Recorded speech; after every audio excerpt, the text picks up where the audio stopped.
दो चीजें आती है, एक आता है वाटर सप्लाई और एक आता है ड्रेनेज।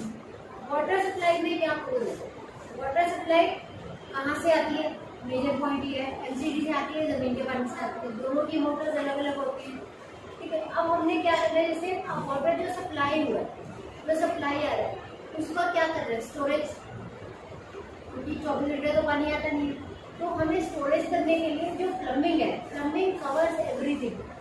स्टोरेज कहाँ होगी, स्टोरेज टैंक्स में होगी। टैंक्स क्या होते हैं, दो टाइप के टैंक्स होते हैं, एक होता है ओवरहेड टैंक, ठीक है, और एक होता है आपका, आपको वुडन नहीं होगी, एक होता है दूरी का, एक होता है ओवरहेड टैंक, ठीक है, और एक होता है हमारा अंडरग्राउंड टैंक। दो तरीके के हमारे टैंक्स होते हैं। जब हम कहीं भी काम करते हैं, ओवरहेड स्टोरेज कहाँ यूज होती है और अंडरग्राउंड स्टोरेज ऑफ वाटर कहाँ यूज होता है।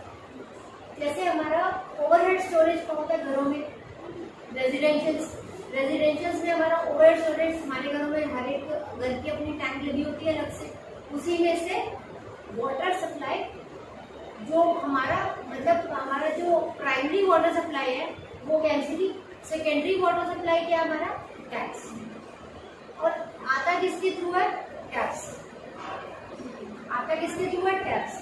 तो वाटर सप्लाई और किस कनेक्शन क्या है, पाइप्स, समझ में आई। तो हमारी वाटर सप्लाई पूरी की पूरी डिपेंडेंट किस पे होती है, हमारी वाटर स्टोरेज पर, कि स्टोरेज कहाँ है। अब एक रीजन मैं और बताती हूँ, water flows from high level to lower level. ठीक है, अगर हमारा पानी ऊपर है टैंक में तो लास्ट बूंद तक पानी आएगा, मतलब कितना पानी रह जाता है नीचे नीचे टैंक में, टैंक पूरा खाली नहीं हो जाए तो हवा बढ़ जाएगी। ठीक है, तो ओवरहेड स्टोरेज से हमारे पास जो वाटर सप्लाई होता है वो हमारे घरों में इजीली हो जाता है। लेकिन अगर ओवरहेड टैंक की जब अंडरग्राउंड वाटर टैंक है तो क्या होगा, पानी कैसे चढ़ेगा। अब आपको एक चीज और समझाऊं कि अगर मान लो पानी नहीं आ रहा है, एमसीडी का पानी नहीं आ रहा, तो एमसीडी का पानी अगर नहीं आ रहा और हमें अपने टैंक खाली पड़े भरने, तो हाउ विल यू मैनेज। अगर मैं जल बोर्ड वालों से भी वाटर टैंक मंगवाऊं तो पानी तो मेरा कभी टैंकी में नहीं चढ़ेगा, क्योंकि टैंकी में पानी किससे चढ़ता है, मोटर से, पाइप से तो चढ़ता है लेकिन मोटर से चढ़ता है। ठीक है, वो मोटर के प्रेशर से ही वो पाइप में जाके ऊपर टैंक में हमारा पानी जाता है। तो जो अंडरग्राउंड वाटर, वही वाटर हुआ, अंडरग्राउंड वाटर टैंक कैसे चढ़ेगा, मोटर से। लेकिन दोनों मोटर से चढ़ेंगे। अंडरग्राउंड वाटर टैंक का वाटर स्टोरेज कैसे होता है कि बड़े बड़े टैंकर्स आकर उसके अंदर पानी बड़ी बड़ी पाइपों से डाल के चले जाते हैं। अब ये अंडरग्राउंड वाटर स्टोरेज की जरूरत पड़ती का है। ओवरहेड की तो मैंने बता दी आपको, कहाँ घरों में टैंक्स लगाकर हम लोग यूज करते हैं, नॉर्मल घरों में जो इंडिविजुअल फ्लोर्स होते हैं। सोसाइटीज में भी ऐसे ही होता है कि पर्सनल टैंक्स है, लेकिन जो अंडरग्राउंड वाटर टैंक है वो कॉमन टैंक है और द होल सोसाइटी। समझ में आया, क्योंकि बहुत सारे ऐसे अपार्टमेंट्स हैं जहाँ पर अभी तक एमसीडी का पानी नहीं आया, एमसीडी का कनेक्शन नहीं आया, या आया भी है तो उनके टैंक्स लगे हुए, उनकी फिटिंग्स हुई है, या उनको पानी जैसे पूरी सोसाइटी को पानी चाहिए, है ना। या अब एक हुई सोसाइटी, यानी कि सोसाइटी में लोगों का ज्यादा, एक हो गए रेस्टोरेंट्स, एक हो गए आपके होटल्स। होटल्स में क्या होता है, होटल्स में एंटर करते ही जहाँ होटल्स का वहीं पर ही एक स्पेस बना होता है अंडरग्राउंड वाटर टैंक का, और जैसे सीवर का ढक्कन होता है ऐसे एक लिड लगी होती है, उसको हटाते हैं और उसके अंदर पाइप डाल देते हैं, और वो पूरा का पूरा जो तुम्हारी लॉबी की एंट्री है उसके नीचे पानी पानी है। फिर वहां से पाइपलाइन से मोटर्स चलेंगी और वो पानी ऊपर के टैंक्स में जाएगा या आपके नलकों तक पहुंचेगा। तो दो टाइप की हमारी वाटर सप्लाई होगी, एक हुई मेरी अंडरग्राउंड टैंक और एक होगा हमारा ओवरहेड स्टोरेज।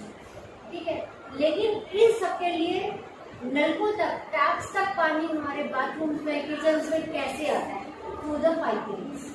ठीक है, तो वो जो पाइपलाइंस है, this all comes under plumbing. ये शुरुआत कैसे होती है, जो हमारा घर डिजाइन होना शुरू होता है उसके साथ ही हमारी ये प्लम्बिंग भी स्टार्ट हो जाती है, डिजाइनिंग स्टार्ट हो जाती है कि यहाँ पहली बार वाटर सप्लाई कहाँ से आएगा।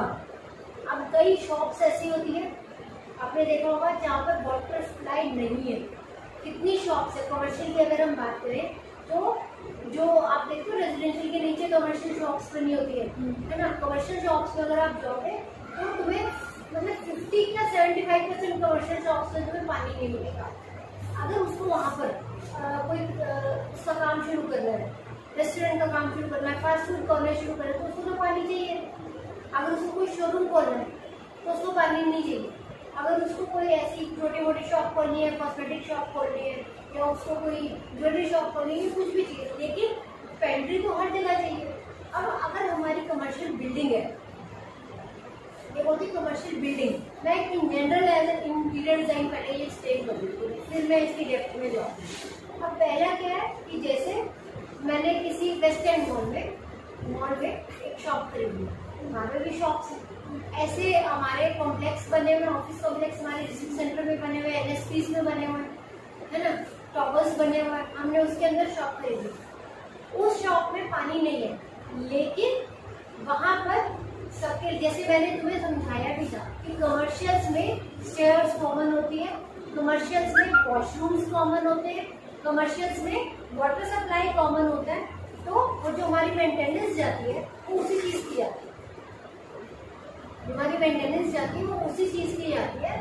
तो इन चीज़ों का हमें ध्यान रखना बहुत जरूरी है कि हम जिस जगह को हम डिज़ाइन करने जा रहे हैं वहाँ पर काम क्या होने वाला है, उसके पास वाटर सप्लाई है या नहीं है, ठीक है वो, क्योंकि ये चीज़ें डिज़ाइनिंग करने से पहले ही टू बी पॉइंटेड है। और वैसे तो आजकल जो लोग काम करते रहते हैं उनको तो ऑलरेडी इस चीज़ की नॉलेज होती है, ऑलरेडी वो ये चीज़ें फेस कर चुके हैं। अगर किसी ने अपनी दुकान या रेस्टोरेंट या मिठाई की शॉप, स्वीट शॉप या कोई फास्ट फूड कॉर्नर से पहले से कहीं खोला हुआ है ना, तो उसको बर्तन धोने की भी जगह चाहिए, उस खाना बनाने के लिए भी चाहिए, तो उसको तो वाटर सप्लाई चाहिए ही चाहिए ना। तो वो उस जगह को लेगा ही नहीं जहाँ पर, या फिर वो ओनर को बोलेगा तो मुझे आप पहले कहीं से अरेंजमेंट करके तो वाटर सप्लाई का, उसके बाद जाके मैं यहाँ पर काम शुरू कर सकता हूँ। नहीं तो आपकी जगह इससे नहीं ले सकता क्योंकि यहाँ पर वाटर सप्लाई नहीं है। और ये गलती बिल्डर्स करते हैं। बिल्डर्स जब शॉप्स बनाते हैं तो अगर उन्होंने जैसे 100 गज की बिल्डिंग है, समझ लो 30 बाय 60 है, या 200 गज की बिल्डिंग है 30 बाय 60, या एक बिल्डिंग है 15 बाय 60, मान लेते हैं 100 गज का फ्लोर है 15 बाय 60, 15 बाय 60 कैसे है लंबाई में, ठीक है। तो इसमें उनका घर है उस तरफ फेस करते हैं और घर का फेस 2 साइड ऊपर है, एक रोड की तरफ खुल रहा है, एक अंदर की तरफ खुल रहा है। तो उन्होंने क्या किया कि 15 फुट गहरी है ना, 15 फुट गहरी होगी ना दुकान, अगर 15 फुट है, 15 बाय 60, अगर 60 को मैं डिवाइड करूं तो कितने में मैं डिवाइड कर सकती हूँ? अगर मैं 60 को डिवाइड करूँ 10-10 फुट, 6 दुकान निकलेंगी, 6 दुकान निकलेंगी। अब उसमें बनेगी ब्रिक वॉल, हर एक दुकान की एक ब्रिक वॉल बनेगी, तो दुकान का साइज 16 हो जाएगा, है ना। तो कितनी 6 दुकानें निकल गई वहां पर, और क्या साइज की निकली 15 बाय 8, 15 बाय 8.5, कोई 15 बाय 10 की भी, कोई बड़ी कोई छोटी, मतलब डिपेंड करता है। ब्रिक वॉल मिस्त्री ने बनाई है, उसमें एक दो से मतलब लगेगी भी 10 इंची की 1 ब्रिक वॉल लगेगी। 1 ब्रिक वॉल जब उसने लगाई उसके बाद उसने वो दुकानें निकाली, लेकिन उसने ये नहीं ध्यान रखा कि इन 6 दुकानों के लिए मैं एक वॉशरूम को बना दूं या मैं एक वाटर सप्लाई को दे दूं, इन सबको वाटर सप्लाई हो सकता है वहाँ उस ऑफिस में कोई, ये काम तो मैं क्यों समझा रही हूँ कि अगर तुमसे कोई ऐसी चीज पूछ लेता है तो तुम्हें ये सजेस्ट करना चाहिए कि एक वॉशरूम के वॉल में डॉक्टर बैठे वहाँ पर आकर, क्योंकि ऐसी शॉप्स पर 15 बाय 10 की जगह पर कौन बैठेगा? कोई भी डॉक्टर आगे बैठ सकता है, अपने क्लिनिक बना सकता है, उसको भी पानी चाहिए होगा। कोई पार्लर खोल लेगा आके अपना, उसको भी पानी चाहिए होगा। पानी तो हर किसी को चाहिए ना। अगर कोई अपनी कन्फेक्शनरी शॉप खोल लेता है तो एज ए ह्यूमन बीइंग तो पानी चाहिए। फिर वो क्या करते हैं, अपना ये वो वाटर जग ला के रख लेते हैं और उसके नीचे बाल्टी कर लेते हैं, उसमें अपना हाथ देते रहते हैं। But they have to arrange water. They are not having any water supply. Now you understand my point. What is water supply? First of all. तो ये गलतियां जो करते हैं वो गलतियां गलत है, मतलब ये गलतियां हैं, इसको ध्यान में रखना चाहिए। क्योंकि यूजर कौन है? Human being. और ह्यूमन बीइंग की नेसेसिटी क्या है? बेसिक नेसेसिटी क्या है? वॉशरूम भी है और वॉशरूम मतलब वाटर भी है। तो ये चीजें तो जहाँ पर ह्यूमन बीइंग है, अगर वहाँ पर तुम कॉमन 6 दुकानें बनाई है तो उसमें से 5 दुकानें बना दो और एक वॉशरूम बना दो और वहाँ पे वाटर सप्लाई देते ताकि हर एक के पास एक पानी का आउटलेट। एक आउटलेट का मतलब क्या होता है? सिर्फ एक आउटलेट जिससे कि मैं डिस्ट्रीब्यूशन कर सकती हूँ।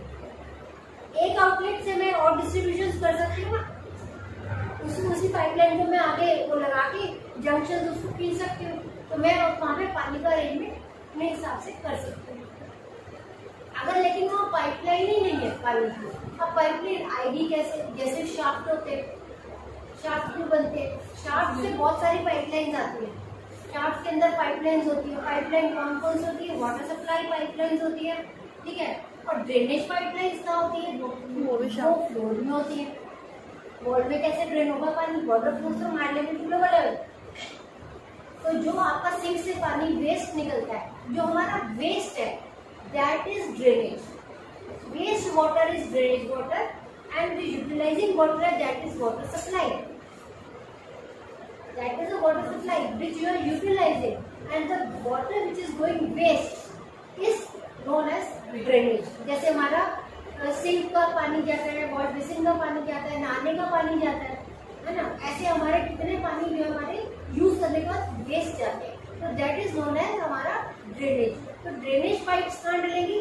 वहाँ जहाँ से हमारे वाटर वेस्ट निकल रहा है, यानी कि जो ट्रैप्स है, पानी हमारा कहाँ जाता है? ट्रैप्स पे। ट्रैप से पानी कहाँ जाता है? ड्रेनेज पाइप्स में। ड्रेनेज पाइप से कहाँ जाता है? सीवर में। मैम जो एक घर में हम टैंक बनवाते हैं नीचे, वो सीवर का बनता है ना? वो एक सेप्टिक टैंक होता है, उसमें जो हमारा घर में टैंक बनता है वो वहाँ पहले वहीं पर ही जाता है, इकट्ठा होता है, सारी पाइपलाइन वहीं मिलती है, फिर हम मेन सीवर से उसका कनेक्शन लेते हैं जो हमारी गली में होता है, ठीक है। अब आपने एक चीज और नोटिस की होगी, जिन घरों में पानी बैक मारता है, जिन घरों में पानी बारिश के दिनों में उसमें आपके वॉशरूम में, टॉयलेट्स में पानी भर जाता है, पानी होता है ना, पानी आपको बैक मारता है, तो बैक कहाँ मारता है? पानी क्यों मारता है? जो सीवर में सीवर लाइन में पानी होता है, हाँ, वो क्यों बैक मारता है? पानी बैक क्यों मारता है? पानी बैक कब मारता है? जब हमारी ड्रेनेज जो है ना, हमारी वाटर ड्रेनेज, मैंने आपको बोला वाटर ड्रेनेज क्या होती है? High level to lower level. अब आपने देखा हमारे यहाँ पे रोड्स बनती है, ठीक है। एक जमाना था रोड्स ऐसे होती थी कि रोड पे रोड बनाई जा रही है, एक रोड बनी हुई है, उसको तोड़ नहीं रहे, रोड पे ही नेक्स्ट अगली रोड बनाई जा रही है, मतलब अगला पत्थर डाल जाता है, फिर उससे जो भी रोड बनाने का मटेरियल है, फिर रोड बनाता है, ठीक है। लेकिन जहाँ पर सीवर डले होते हैं, जो एरियाज ऑथराइज है, जहाँ पर मेन सीवर गवर्नमेंट की तरफ से डला हुआ है, वो वहाँ ऐसा काम नहीं कर सकते, क्योंकि सीवर दब जाएगा, पाइपलाइन दब जाएगी, बहुत नीचे चली जाएगी, ठीक है।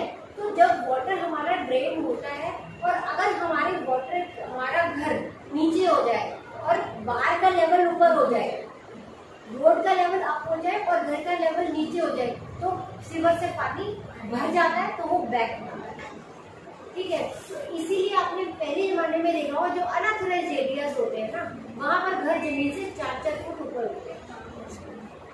अनऑथराइज्ड एरियाज में जमीन से घर 4-4 फुट ऊपर क्यों बने होते हैं?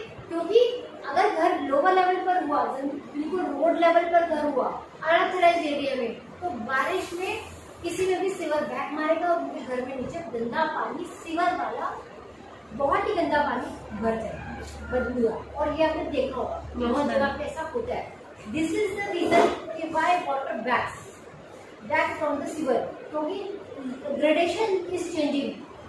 Actual gradation is high level to lower level. तो हो गया है, अब वो हो गया हाई और हमारा घर हो गया लो, तो हायर लेवल से लोअर लेवल पे पानी वापस आ गया। This is the problem. जैसे अगर आपने भी कोई पूछ सकता है कि ये प्रॉब्लम्स आ क्यों रही है, पानी बैक क्यों मार रहा है, या हमारे यहाँ पानी इकट्ठा कैसे हो गया, क्या कई बार कहता है हमारा पॉट भर जाता है पानी से, तो उसमें क्या होता है, पॉट पानी से कब भर जाता है, या तो कोई ब्लॉकेज आ गया, या फिर हमारा अगर पूरे घर में पानी इकट्ठा होता ही जा रहा है बारिश के टाइम में, तो इसका मतलब है सीवर ब्लॉक है कहीं ना कहीं, या फिर हमारे पास सीवर कनेक्शन नहीं है, तो पानी हमने जो मतलब जो भी है उससे हमारा पानी मतलब हमने वो सीवर खाली नहीं किया है, जो हम अपने से सीवर बनवाते हैं, जो गवर्नमेंट का है, जो गवर्नमेंट का सीवर है, दे आर इंट्रा कनेक्टेड, आगे सीवर से they are draining out somewhere in a bigger नाला, है ना, उनके जहाँ भी होते हैं। लेकिन जो हमारे घर की जो ड्रेनेज जा रही है वो हमारे पर्टिकुलर टैंक में जा रही है। अगर उस टैंक से हमारी जो मेन होल है उसमें नहीं जा रहा और वो भर रहा है तो वो भी पानी बहता है। फिर हमें उसे खाली करवाना पड़ेगा मोटर लगवा के। उस पानी को फिर मोटर लगा के, मोटर कौन सी लगती है, टिल्लू पंप। आपने देखा है टिल्लू पंप जो इसमें लगा होता है, कूलर्स में लगा होता है। कूलर्स में जो पंप लगा होता है वो पानी क्या करता है, खींचता और फैलाता है। अगर जहाँ जिस घर में बारिश भर जाए, आपने देखा वहाँ जगह पर टैंक पे वो पंप्स लगे होते हैं पानी निकालने के लिए। पीछे यहाँ भी पानी भर गया था, यहाँ भी पंप्स लगे हुए थे, तो वो टिल्लू पंप लगा देते हैं, वो पानी घुमाता जाता है और बाहर फेंकता जाता है। वो पंप्स लगते हैं, उससे पानी बाहर जाता है। लेकिन अगर आपका घर रोड लेवल पर नहीं है तो आप क्या बाहर करो चाहे अंदर करो, पानी तो फिर। अच्छा, कई लोग क्या करते हैं कि लोगों घर नीचे है तो घर के आगे एक थोड़ा सा बनेरा बना लेते हैं कि पानी, बारिश का पानी अंदर ना आए।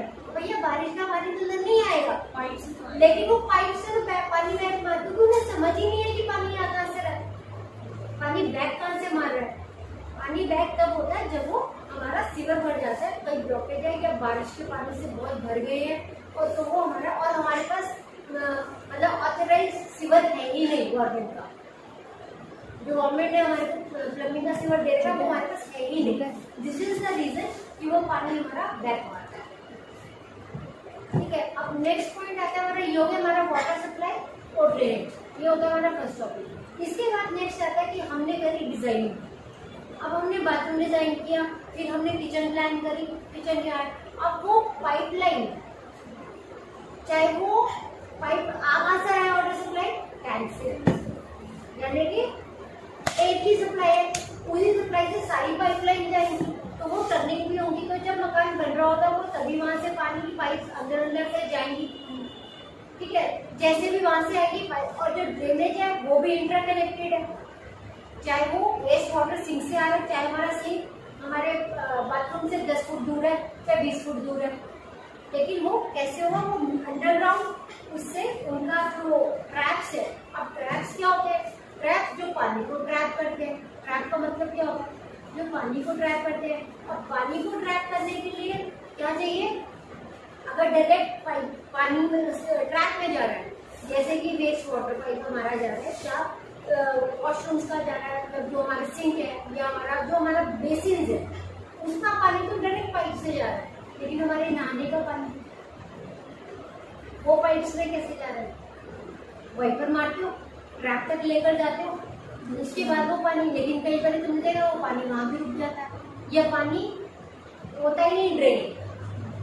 तो वो भी रीजन क्या होता है कि हमारे फ्लोर की ग्रेडेशन खराब है, यानी कि ढलान खराब है। हमारे फ्लोर की ढलान ट्रैप की तरफ है ही नहीं, और अगर ट्रैप में पानी रुक रहा है तो इसका मतलब हमारे पाइप की ग्रेडेशन। अब कई लोग कहते हैं आपकी ना पाइप छोटी डली हुई है, जो पाइप छोटी डली हो या पाइप बड़ी डली हो। अगर आपकी वाटर पाइप है, जैसे कि आप पौधों को पानी देते हो, आपकी रबड़ की पाइप होती है, इतनी बड़ी होती है, इतनी खुली होती है, छोटी सी आधा इंची की पाइप होती है, लेकिन अगर उसमें प्रेशर से पानी आ रहा है तो वो जा भी रहा है बाहर, है ना।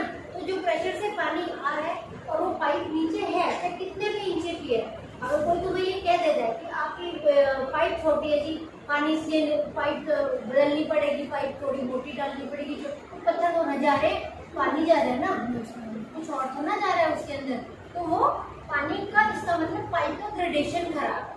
मतलब अब आप एक पाइप है वो आप करो थोड़ा सा टेढ़ा, ठीक है, तो पानी जो है वो, जैसे ये पाइप है तो इस पाइप पे पानी जा रहा है हमारा टेढ़ा, थोड़ा सा पाइप हमारी ऐसी है तो पानी निकल जाएगा। आप पाइप को कर दो ऐसे तो पानी यही घूमता रहेगा ना, आप वापस डालोगे फिर वापस आ जाएगा। हल्की सी ग्रेडेशन होगी तो धीरे धीरे निकलेगा, और ढंग की ग्रेडेशन होगी तो पूरे से निकल जाएगा। तो यानी कि क्यों आपका पानी रुक रहा है, आपका बाथरूम का पानी क्यों रुक रहा है, आपका बाथरूम का पानी इस ग्रेडेशन की वजह से रुक रहा है। आपकी पाइप की ग्रेडेशन ठीक नहीं है, उसका ढलान ठीक नहीं है, पाइप की जो अगर फिटिंग हुई है उसकी ढलान ठीक नहीं है, जिसकी वजह से आपका पानी जो है वो बाथरूम में रुक रहा है। क्योंकि जो पानी डायरेक्ट ट्रैप में जा रहा है वो तो बाहर चला ही जाएगा, है ना। अगर वो भी आप जोर से डालोगे तो वो भी ट्रैप के बाहर आ जाएगा, अगर ढलान ठीक नहीं है। कई बार होता है ना, अगर हमारी सिंक में पानी भर जाए, है ना, और हम एकदम से उसको खोलें तो नीचे ट्रैप के बाहर भी पानी आ जाता है ना, चाहे पाइप अंदर है, ट्रैप में जो होल होता है पाइप उसके अंदर है, लेकिन उसके बाद भी पानी बाहर आ जाता है। वो पानी बाहर क्यों आता है? क्योंकि हमारे पाइप की जो अंडरग्राउंड ड्रेनेज की पाइप डली हुई है उसकी ग्रेडेशन ठीक नहीं है, उनका लेवल ही ठीक नहीं है, इसीलिए वो पानी बाहर आता है। नहीं तो पानी एकदम फ्लो से, अगर पानी की पाइप की ग्रेडेशन ठीक होगी तो एकदम फ्लो से पानी बाहर निकल जाएगा, ड्रेन आउट हो जाएगा और कोई प्रॉब्लम नहीं। और दूसरी ग्रेडेशन होती है फ्लोर की ग्रेडेशन, कि फ्लोर की ढलान, ग्रेडेशन इज ढलान, पाइप की ढलान या उसकी फ्लोर की ढलान। अगर ढलान ठीक नहीं होगी, जब पत्थर लगता है बाथरूम का, उस समय जो मिस्त्री उसको भी समझ होती है कि पानी की ढलान उसको चेक करके उसे ढलान बनानी है, और वो ढलान सीधी सीधी पत्थर नहीं लगता, ढलान में लगता है। आप किसी के घर में बारिश का पानी इकट्ठा हो जाए तो ढलान ही नहीं है। और सबसे बड़ी प्रॉब्लम क्या है, बहुत सारे कमर्शियल्स में ड्रेनेज होती ही नहीं। ड्रेनेज अगर सपोज कहीं पानी भर जाए, बाई चांस जैसे यहाँ से फॉल सीलिंग से पानी लीक करता है, या कहीं से और कहीं से बारिश का पानी आ गया, सीढ़ियों से पानी आ गया, कहीं से भी आ गया, तो पानी की ड्रेनेज का सिस्टम बनाओ कि ड्रेनेज कहाँ से, अगर बारिश का पानी है उसे हम क्या कहते हैं, रेन वाटर ड्रेनेज, उसे हम कहते हैं रेन वाटर ड्रेनेज। कहाँ होना चाहिए? सबसे पहले तो छत पे होना चाहिए, क्योंकि छत पे ओपन एरिया में बारिश सबसे ज्यादा आती है, ठीक है। रेन वाटर ड्रेनेज छत पे बना तो देते हैं, लेकिन उसे इस तरीके से बनाते हैं कि उसमें मिट्टी, पत्थर, पत्ते, प्लांट्स पड़े होते सभी इकट्ठा हो जाता है, तो वो ब्लॉक हो जाता है।